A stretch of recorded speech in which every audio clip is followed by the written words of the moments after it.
Perkenalkan, namaku Alivia Komaria. Aku dari Universitas Pasundan. Selamat datang di video aku. Hari ini aku membahas sesuatu yang penting banget buat kita sebagai warga negara Indonesia, yaitu filsafat Pancasila. Kenapa sih kok filsafat Pancasila itu penting? Karena Pancasila itu bukan cuma dasar negara yang kita hafalin waktu di sekolah, tapi itu adalah cara berpikir, cara bersikap, dan cara kita menjalani hidup sebagai bangsa Indonesia. Di video kali ini aku bakal jelasin mulai dari pengertian filsafat Pancasila, nilai-nilainya, sampai gimana Pancasila tetap relevan di era sekarang. Jadi jangan di skip ya, biar kalian dapat gambaran lengkapnya. Jadi pertama, kita harus tahu dulu apa sih filsafat itu.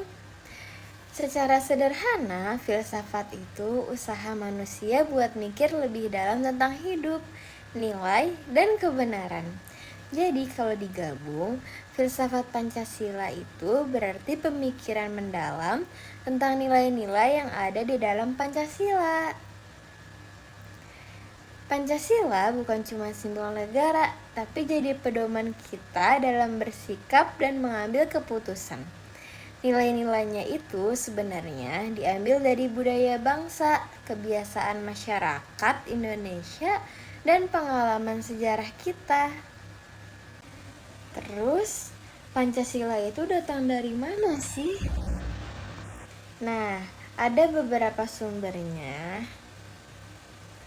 Yang pertama, nilai-nilai budaya dan adat Indonesia dari zaman nenek moyang.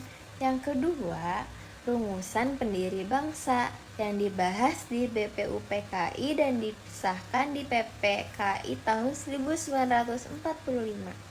Yang ketiga, tercantum jelas di pembukaan Undang-Undang Dasar 1945, tepatnya di alinea keempat. Jadi, Pancasila itu bukan nilai baru, tapi kumpulan nilai yang sudah hidup lama di masyarakat lalu diperkuat secara konstitusi. Jadi, sekarang kita masuk ke bagian paling penting, yaitu makna filosofis dari setiap sila. Aku jelasin satu-satu ya teman-teman. Yang pertama, ketuhanan yang Maha Esa. Sila pertama itu ngomongin tentang keyakinan terhadap Tuhan. Makna filosofisnya adalah bahwa bangsa Indonesia mengakui keberadaan Tuhan dan menghargai kebebasan setiap orang untuk beragama. Contohnya, nggak maksa orang buat ikut kepercayaan kita, saling menghormati ibadah, dan hidup rukun meski kita tuh beda agama.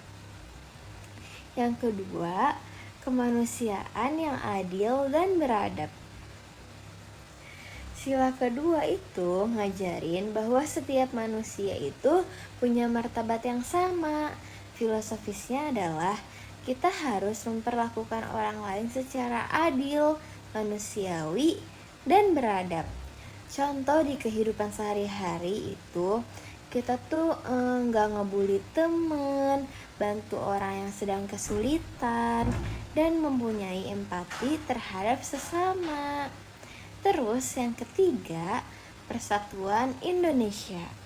Sila ketiga artinya kita harus memprioritaskan persatuan. Filosofisnya, walaupun Indonesia itu beragam, kita tetap satu. Contohnya, kayak menghargai perbedaan budaya, bahasa, suku, agama. Terus nggak gampang terprovokasi dan tetap bangga sebagai orang Indonesia. Yang keempat, kerakyatan yang dipimpin oleh hikmat, kebijaksanaan dalam permusyawaratan dan perwakilan. Jadi, sila keempat itu ngajarin tentang cara mengambil keputusan yang baik.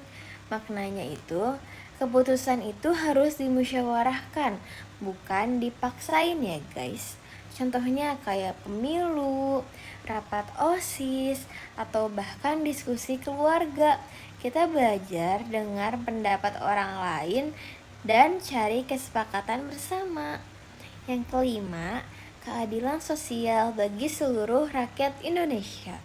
Sila terakhir adalah tentang pemerataan dan keadilan. Filosofinya, semua warga harus punya kesempatan yang sama dalam pendidikan, ekonomi, dan kehidupan sosial. Contohnya kayak bantuan sosial, beasiswa, atau program pemerintah buat pemerataan pembangunan.